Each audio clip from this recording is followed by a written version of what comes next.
Hey, Queen City Gaming fans. So welcome back, guys. Today we are starting our brand new Tactical Monday reviews.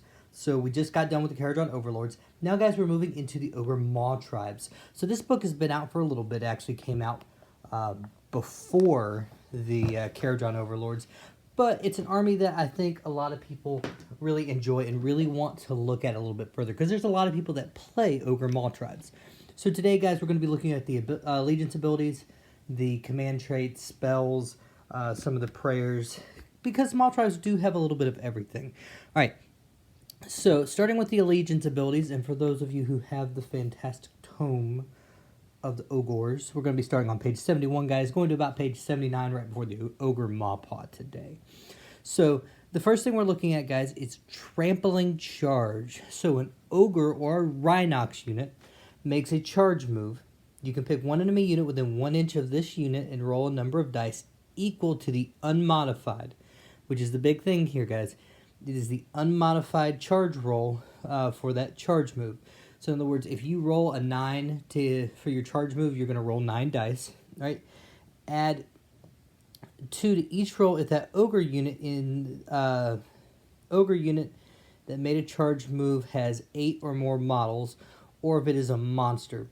For each 6+, the enemy unit suffers 1 mortal wound. Okay, so not bad. But basically on an 8, if you have a big unit of 8, kind of like we saw in our Ogor Mawtribes battle report, you're going to be doing a lot of mortal wounds. Or if you've got like a big monster mash list with the Beastcaller Raiders and their Thunder Tusk and everything. So, grasps of the Everwinter. Okay? So, at the start of your hero phase, roll 1 dice for enemy units within 3 inches of any Beastcaller Raider unit. So this is like your Rhinox Riders, things like that. If the roll is equal to or less than the number of the current battle round, the unit suffers D3 mortal wounds. So this is kind of replacing the Everwinter chart. It's a lot simpler, a lot easier to use, and a decent little rule to help you do mortal wounds. That's one thing you're going to notice with your Beastcaller Raider units, that they do a ton of mortal wounds, even at range. So, might makes right. This is one of my favorite rules that Ogres got. So, when determining control of an objective, each Ogre counts as 2 models instead of 1, and each Ogor monster counts as 10 models instead of 1. Now, guys, if the monsters would count as more due to a mission, you would use the modified for the mission instead.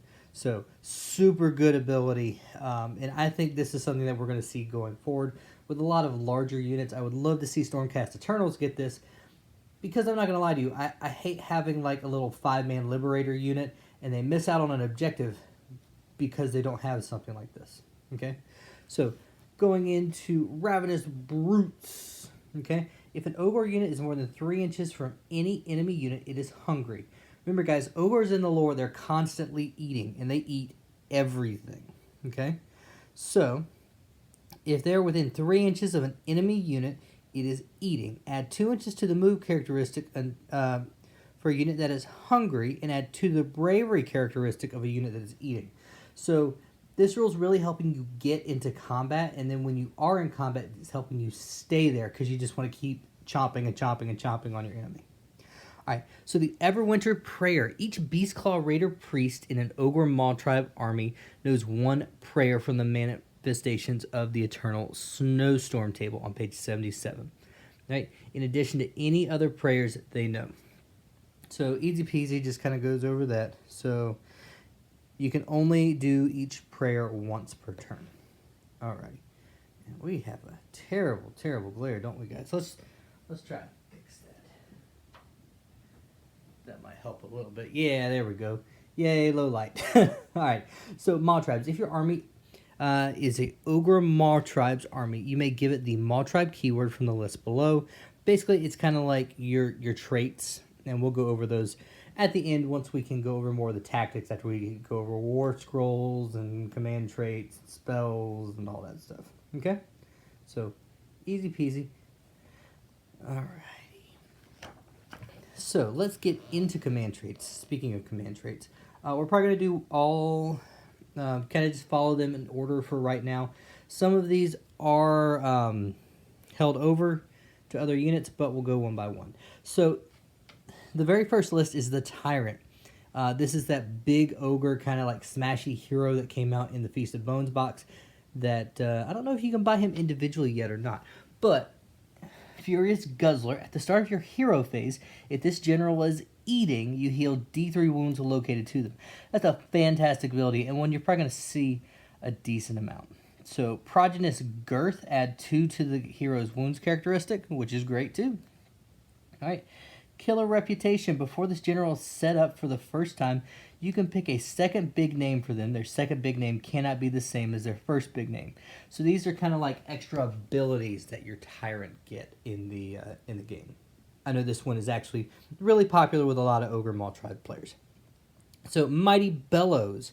If an enemy unit fails a battle shock test within 6 inches of the general, add D3 to the number of models that flee. This is not really the best trait, to be honest with you. Yes, it may add if you have like that hyper elite unit that rolls a 6 and then they lose 1, and then you can use this to make them flee more. But I'm going to be honest with you, most of the time, big battle shock tests are going to be passed on a command point if they're that important. So I don't see Mighty Bellower really being that great of a command trait. All right, and I for loot. You can reroll hit and wound rolls for attacks made by melee weapons by this general that target an enemy hero with an artifact of power. Not bad, but at the same time, that other hero has to have a artifact of power. So it's not terrible. Right, and in Crushing Bulk, the general is treated as a monster for the purposes of trampling charge battle trait. All right, like we talked about earlier, where they charge in and then they get the mortal wounds on their rolls. So not a bad ability either. My favorite in here is probably going to be Furious Guzzler and Progenitus Girth. But at the same time, guys, I'm a player that likes to do a lot of healing in-game and kind of regeneration with your units. But Killer Reputation is actually pretty good, and Crushing Bulk isn't bad either. So not too shabby abilities. I definitely don't see you taking Mighty Bellower just because of the game state. If Battle Shock wasn't as easy to get around as it currently is, that would probably actually be a decent ability. But with armies able to amass command points and then being able to use them to pass Battle Shock, I just don't see that being good, to be honest with you. Alrighty, so traits of the Butcher. Now, this is for the Butcher with the Mawpaw as well as the standard Butcher that you see in a lot of lists. So, he has 6 abilities. So, Questionable Hygiene. Subtract 1 from hit rolls for attacks made by enemy units while they're within 6 inches of this general. Not bad, but not the best either. It wouldn't be bad if you rolled your Butcher up with a big unit of Ogors, and we'll talk about this later, but you could run him up with a big unit of Ogors, and then the Ogors would be -1 to hit as long as the Butcher's within 6 inches. So not really that bad of a command trait, to be honest with you. All right, Herald of the Gulping God.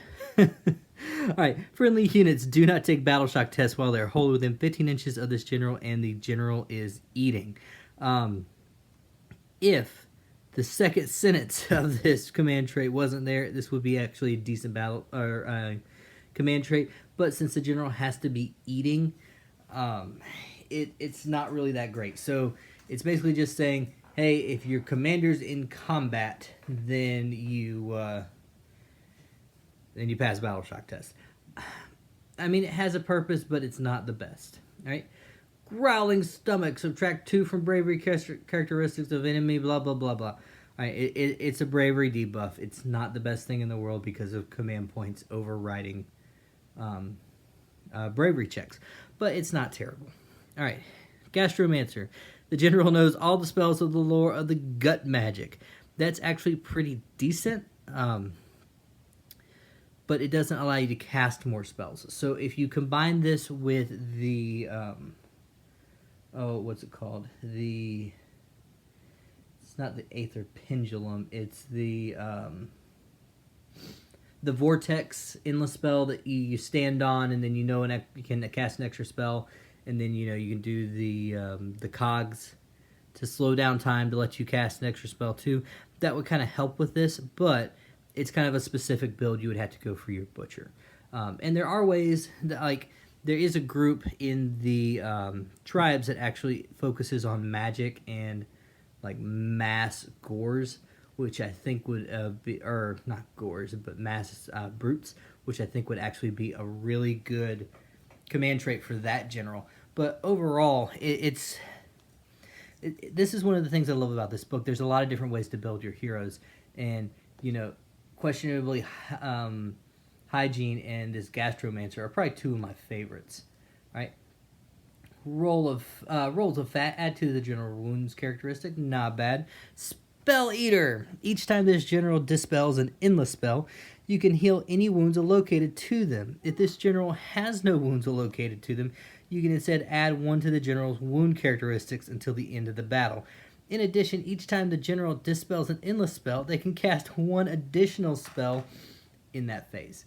That's actually a really good ability, especially when we look at Cities of Sigmar, the new Lizardman books, and a couple other new books that are coming out, to where you're seeing bonuses to endless spells, especially the generic ones like Cities of Sigmar having them always be the empowered version, or the Lizardmen getting the ones that are like bound to their own wizards. Fantastic ability, really cool, love it. Alrighty, so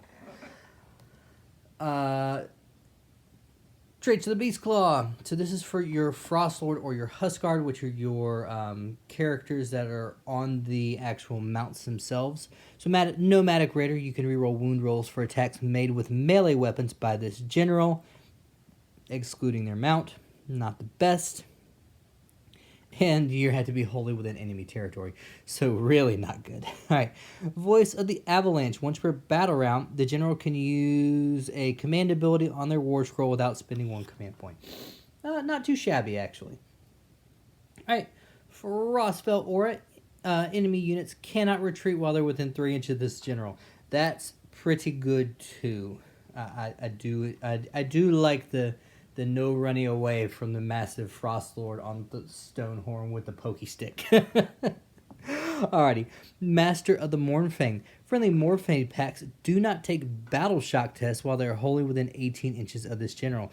That's actually really, really good. Mournfang are your battle line in most Beastclaw Raider units, and they make up most of your War Scroll battalions. So that can actually be really cool, and they're a unit that can be susceptible to battle shock. They're low numbers, so if you do fail a battle shock test and you lose even more units, then it kind of makes it even worse. So, pretty decent ability. And it's 18 inches, so you could have a unit on each side of your general, and they can benefit from that. So, Skilled Rider, have the number of wounds suffered by this general when determining which row on the damage table to use. That's pretty good too, to make sure you're doing your most amount of attacks with your Stonehorns and Thundertusk. Alright, Touched by the Everwinter, this general is a priest. If this general is already a priest, they know one additional Everwinter spell. So, I like this, especially for smaller games where you're only going to be able to take one hero. You can take a Frostlord, make them a hero, and then they still get the Healing Prayer. So, pretty good little ability. Alrighty. Traits of the Hunter. This is your Icebrow Hunters only, which is our Beastclaw Raider unit. It's actually the only unmounted Ogor model in the Beastclaw Raiders list. They're the guys who run with the Mournfang packs, and they're so fast they can keep up with the rest of the army always. So it's really cool. So Winter Ranger. At the start of each hero phase, if the general is in ambush, you gain D3 additional command points. So actually, that's not a bad ability. The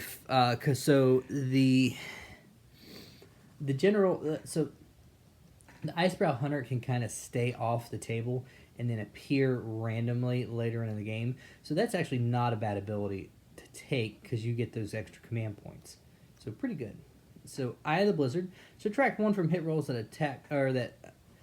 attacks that target this general. Not bad either. All right. Blood Vulture Gaze. Add 1 to hit and wound rolls for attacks made with missile weapons by this general. And that's where you're doing a lot of your damage, is with your throwing spear. So that's not bad either. Alrighty. Frost Maw. When you use a general's Icy Breath ability, you can pick D3 enemy units within 6 inches of this general instead of 1. That's pretty good too. It's basically where he uses bad breath to hurt people. Alrighty. Raised by Yetis. Add 1 of the attack characteristics of melee weapons by other friendly Icefall Yetis while they are wholly within 12 inches of this general. So this one's going to be a very specific Yeti heavy build list. It does have a place, but it's going to be something that you really have to build around when you do your lists. Okay? And then Skull Packmaster. When you use this general's Masters of Ambush ability, up to 2 units of Frost Sabers can join this general in ambush instead of 1. So not a bad ability. When the Hunter goes into that ambush mode, they can take a unit of the Frost Puppies with them, and this allows you to take 2 instead of 1. So you could actually get a massive horde of Frost Sabers and just appear somewhere and attack things. So actually not too shabby of an ability. I do really like the Winter Ranger ability the most, to be honest with you, but the Skull Packmaster isn't bad either.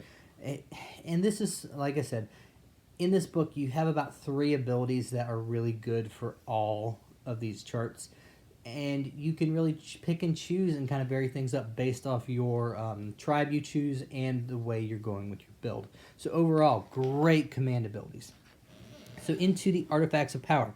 So for the Tyrant, he has Head Smasher.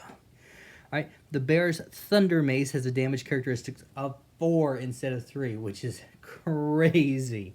So not bad, actually. I don't think that's going to probably be your main artifact, but it's not a bad one to take as well. Alrighty, Gnarl Gutplate. Add 4 inches to the bearer's move characteristics while they are hungry instead of 2. Not bad either. Helps you get in there. Alrighty, Gruesome Trophy Rack. Add 1 to hit rolls for attacks made by friendly Gutbuster units while they are within 12 inches of the bearer that target a monster or a hero. Not bad either. I like that. Alrighty. Flask of the Stonehorn Blood. Once per battle at the start of any phase, the bearer can use this artifact. If you do so until the end of that turn, roll a dice each time you allocate a wound or mortal wound to the bearer. On a 4+, that wound or mortal wound is negated. Not bad. I'm seeing a lot of different ways you can build this guy. I really like the Gnarl Plate for the extra move, but the Gruesome Trophy Racks is really good, so you could build a buffing Tyrant, or you can just do Head Smasher for a straight beat stick. But overall, guys, these are really great artifacts. So Sky Titan's Scatter Pistol. The Bear's Ogre Pistols have an attacks characteristics of 6 instead of 2, which isn't bad too. Alright? The Fang of Gur, the Bearer's Beast Skewer Glaive, has a rend characteristics of -3 instead of -1. Say what? That's really good too. All of these artifacts for the Tyrant are actually pretty decent. I really like the Fang of Gur giving you that extra rend to help with a lot of units that you may face. So, the Butcher Vittles, basically, their relics are different chunks of meat and flesh and gore. Alright, so the Dracoline Heart, once per battle at the start of your hero phase, the bearer can use this artifact. If they do so, pick 1 Great Mawpot terrain feature that is part of your army within 6 inches of the bearer and empty. The Great Mawpot is now full. So, not the best, I'm going to be honest with you. I'm not a huge fan of the Mawpot because of how limited the range is, but overall not a terrible ability. Alright, Shrunken Priesthead. Roll a dice each time you allocate a wound or mortal wound to the bearer. On a 5+, that wound or mortal wound is negated. Extra saves are never bad, especially on one of your big casters. Okay? Wizard Flesh Apron. Oh, this is my favorite, though.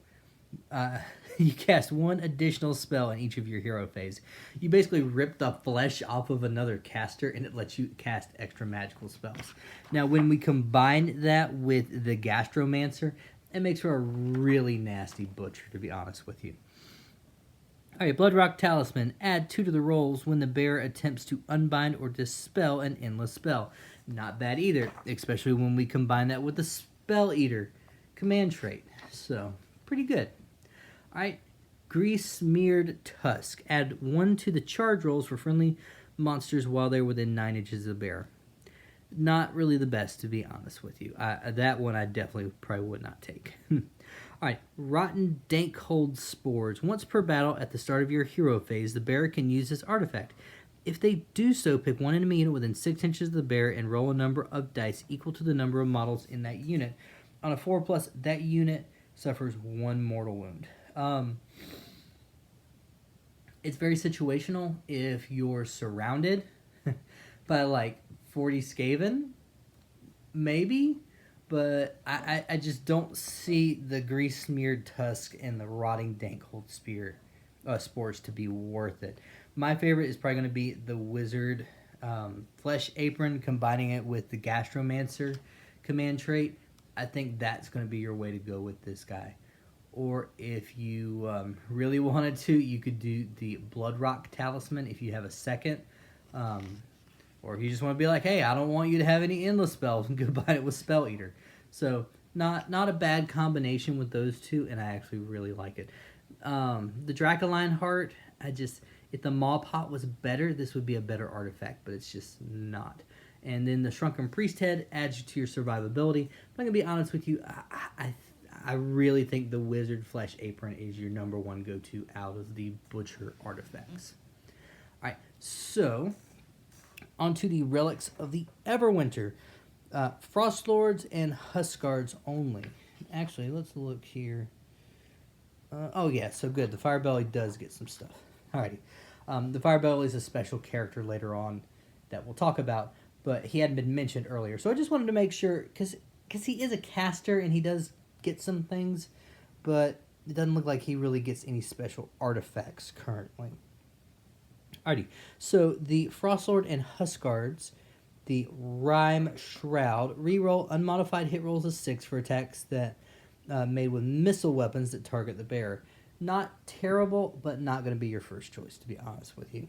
Alright, Blade of the Allfrost. Pick one of the bearer's melee weapons if any wounds inflicted by this weapon are allocated to an enemy hero or monster model, and that model is not slain. Subtract 1 from hit and wound rolls for attacks made by melee weapons by that model for the rest of the battle.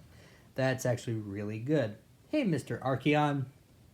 Oh, you're going to hit me with that bad sword, aren't you? Well, I'm going to hit you with this, and now you wound and hit worse. So, super good ability. Alright, Carvalok's Flank. Friendly Icefall Yeti units wholly within 12 inches of the bear at the start of the movement phase can move an extra 2 inches when they make normal moves during that phase. Not bad. It's not going to be your first choice, and it's only going to be your choice if you do a specific Yeti build, but overall, not a terrible ability. Alrighty. So the Alvrag Rune Token. Once per battle at the start of your hero phase, the bearer can use this artifact. If they do so until the start of your next hero phase, you can reroll hit and wound rolls for attacks made by the bearer and reroll save rolls made for attacks that target the bearer. That's not too bad either. That's like I'm going to charge in here head first and use this so I can do a ton of damage and don't die type of thing. Alright, Skull Shards of Dragar. Once per battle, the bearer can attempt to unbind one spell in the enemy hero phase as if it were a wizard. If they do so, the spell is automatically unbound. Do not roll a 2d6. It's not going to be your first choice. It's not a bad choice, but it's not your best choice. The problem with the Beastclaw Raiders is they don't really have any magic users, so it's kind of hard to dispel some. Alright, Elixir of Frostwearn. Once per battle at the start of your shooting phase, the bearer can use this artifact. If they do so, pick one enemy unit within range 9 inches of the bearer. that is visible to them. The unit suffers D6 mortal wounds. The bear then suffers D3 mortal wounds. So it's kind of a trade-off. Yes, you can use this and heal directly afterwards. The problem is it's within 9 inches, so it's a really short range. Out of all of this, I kind of like the Algar rune token for a Frost Lord to charge in there and do some extra stuff. But besides that, there's not really a ton of great things for the Frost Lord and Huskards.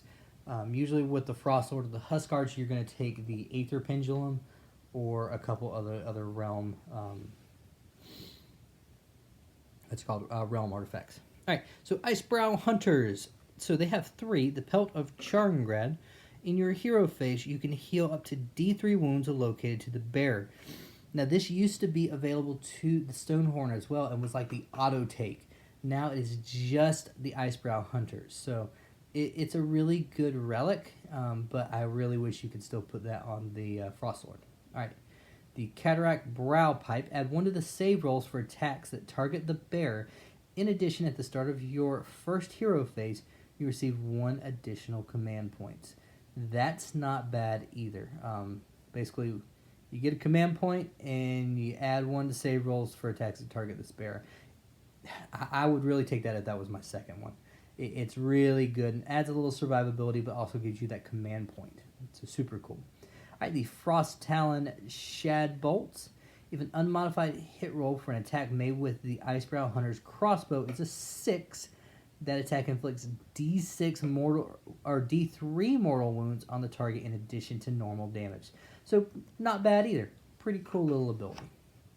All right, so on to spells. Alrighty, guys. So the Flesh Crave Curse has a casting value of 6. If successfully cast, pick 1 enemy unit within 12 inches of the caster that's visible to them. That unit suffers D6 mortal wounds. Ugh, that's not bad. Alright, especially with a casting value of 6. Now, it has a short range within 12 inches, but in addition, it adds 1 to the attack characteristics of the unit's melee weapons until the start of the next hero phase. It's interesting. I mean, you're doing mortal wounds to that unit, but you're you're also adding to the character. I don't know. You're doing mortal wounds and then you're buffing the unit. Not really my favorite thing in the world to do, to be honest with you. I feel like there are better spells than this. Especially because you don't want to buff your enemy units. Especially like a big bad monster that's attacking you.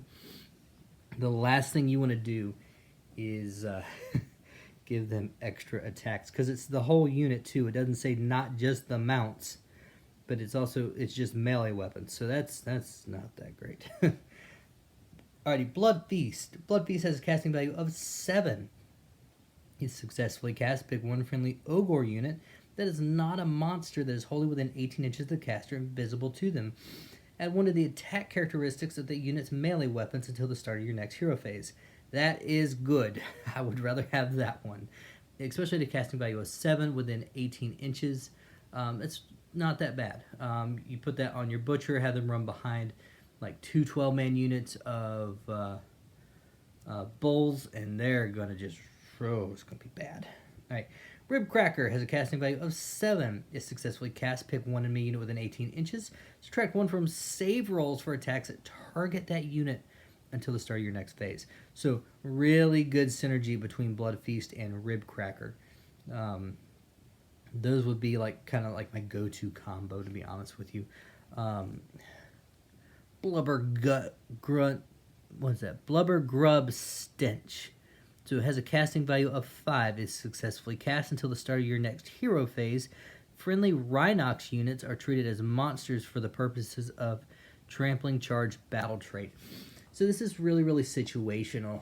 It's not going to be for your sole Mawtribe list. It's going to be your mixed with your Rhinox riders in there. So not a bad ability, mainly because they're going to get +2 when they do that the charge in and do damage thing. So not it's a decent spell. It's kind of situational, but not bad. All right, Molten Entrails has a casting value of 7. It's successfully cast. Pick one enemy friendly Ogor Mawtribe monster wholly within 18 inches of the caster that is visible to them. Until the start of your next hero phase, add one of the damage characteristics of melee weapons used by that monster's mount. Not bad. What is this? So basically, they hold up magma drop entrails, and it makes the monsters fight harder. that's pretty funny. Greasy Deluge. The Deluge has a casting value of 7. It's successfully cast. Pick one enemy unit within 18 inches of the caster that is visible to them. Subtract 1 from hit rolls for attacks made by that unit until the start of your next hero phase. So the 3 spells that I really think stand out here are Blood Feast, Rib Cracker, and Greasy Deluge. And then Blubber Grub Stench can have a use in your depending, and same as Molten Entrails. These two definitely have a use if you're playing kind of more of a mixed list with monsters or Rhinox Riders, but I don't think Flesh Curse really has a use, just because you're buffing the enemy unit after you do damage, and I don't think that's really great to be doing. Alrighty, so lore of the Sun Eater. So guys, this is what I was talking about. This is the Fire Bellies lore. So Fiery Whirlwind. So Fiery Whirlwind has a casting value of 6. If you pick one enemy unit, roll 1 dice for each model in that unit that is within 12 inches of the caster and visible to them. On a 4+, the unit suffers 1 mortal wound.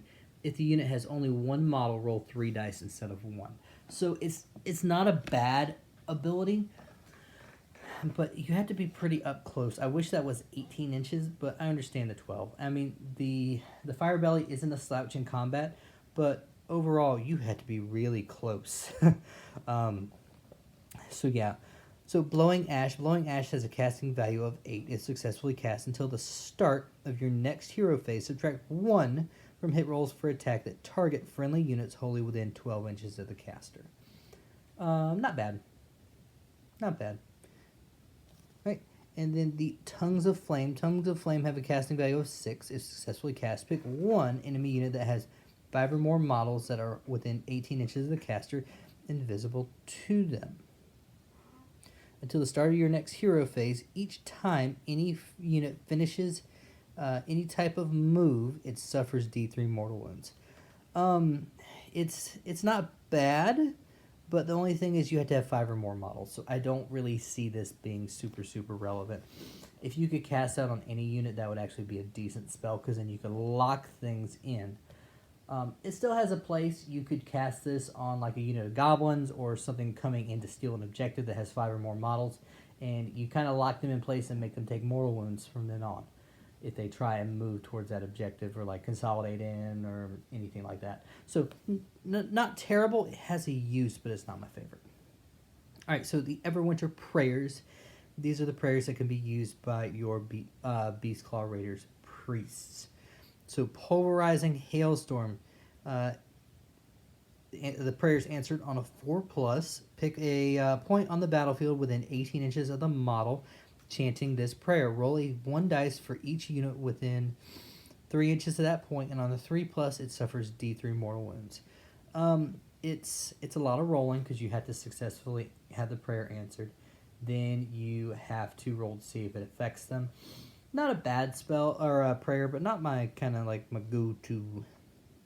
So, Keening Gale, prayers answered on a 4+. You pick one friendly monster or morphine pack within 18 inches of the model chanting this prayer. Until the start of your next hero phase, add 3 inches to that move characteristic. That's actually pretty good and kind of helps you get your monsters where they need to be. Because in a Beastclaw Raider, you're not going to have a ton of units, especially if you just go all monster mash. So it can really help you close the gap. Alrighty. In Call of the Blizzard, answered on a 4+, you pick one friendly unit of Icefall Yetis within 18 inches of the model chanting the prayer. that is visible to them. You can return 1 slain model to that unit.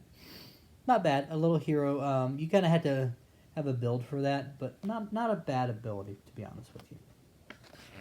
Alrighty, and finally, guys, into our mount traits. So for stone-skinned monsters, so basically the Stonehorn. Alright, Black Chatterhorn. Add 1 to hit rolls for attacks made with the model's rock-hard horns. Not bad, actually. Metal Cruncher. At the start of the combat phase, pick 1 enemy war machine or 1 enemy unit with a save characteristics of 4+, 3+, or 2+, that is within 3 inches of this model. The enemy unit immediately suffers d6 mortal wounds. Oh, that's pretty good, and that's really gonna hurt Stormcast Eternals, to be honest with you. Or if you or if you come up against the all steam tank list, that would actually be really good too. Alrighty, Belligerent Charger. When determining the number of dice to roll for the Trampling Charge battle trait, treat charge rolls made for this model less than 7 as 7. So not bad. It helps you with your mortal wound output. Alright, Frost Hoof Bull. Improve the ring characteristic of this model's crushing hooves by 1. Not bad either. Alright, Rockmane Elder. Add 1 to the model's wound characteristics. Not bad.